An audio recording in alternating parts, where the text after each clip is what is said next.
Hi, everyone, and welcome to the introduction to Much Love Stencils and Dies. So, here we have our cover die and our stencil, which is a 3-pack. First, we'll take a look at the die. Now, this is going to create a card front for you, so it fills up an entire card front. And there's also a heart in there that you can die cut separately and add to the front of your card. Now, a closer look at the stencils. Like I said, it is 3 stencils that are going to spell out the words much love and add some really fun detail to it. Now, on these stencils, when you look really close, it's going to say at the very top there, Stencil 1, Stencil 2, or Stencil 3. And then there's also registration marks on the corners to help you align that onto an A2 size card front.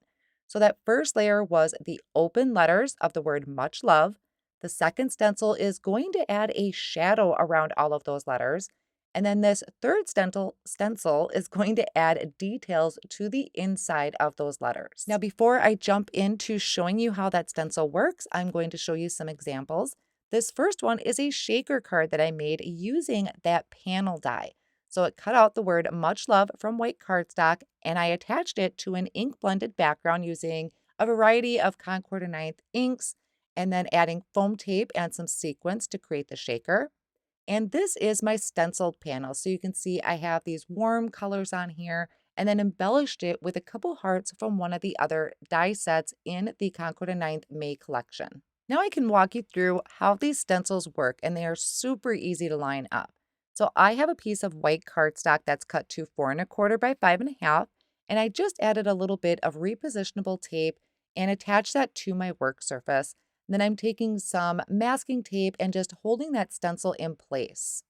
Now I am going to be using 2 different shades for each color. So this first set I have is Pink Lemonade, Clementine, and Buttercup.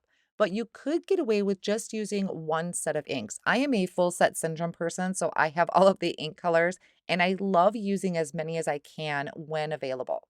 So this first layer that I'm putting down is the Stencil 1. And at the very top there, about a third of the way down, I applied the Pink Lemonade ink.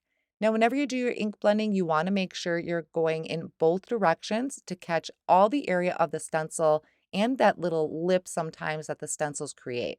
Now, my second color here that I'm blending on is Clementine. So I'm kind of doing a strip in the middle of the cardstock.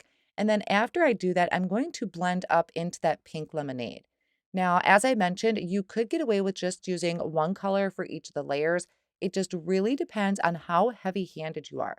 If you can go really light on this first layer and then heavier on the second and third layer, you could get away with the one set of colors.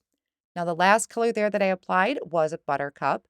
So when I remove that masking tape, here is that first layer, which you could use on its own.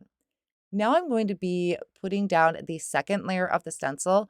This one, I really didn't use the registration marks as much. I more or less lined it up with the words I already had ink blended down. Now the colors for this layer is going to be Sweet Pea, Spiced Cider, and Sunflower. Now once again, I'm starting at the top and I'm just doing about a third of the way down. And Sweet Pea is actually pretty intense. I was quite surprised. So I'm not going too heavy-handed, meaning I'm not applying a ton of pressure with my blending tool. Now that second layer in the middle there is going to be the Spiced Cider. And then my last color here down at the bottom is Sunflower, which I do apply a little bit more pressure because I really wanted that to stand out. Then I can remove this second layer of the stencil. Once again, you could just stop right here, but if you want to keep going, you can attach the third stencil over the top, and this is going to be adding detail into the inside of the letters. So I'm using the same colors as the second layer, which is the Sweet Pea, Spiced Cider, and Sunflower.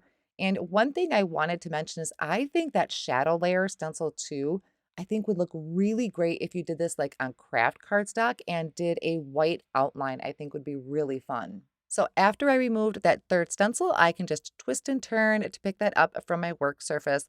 And that repositionable tape just rubs right off with my fingertip. So there I have it. It is super easy to use that stencil and so many great designs that you can do. And that is the introduction to Much Love Stencils and Dies.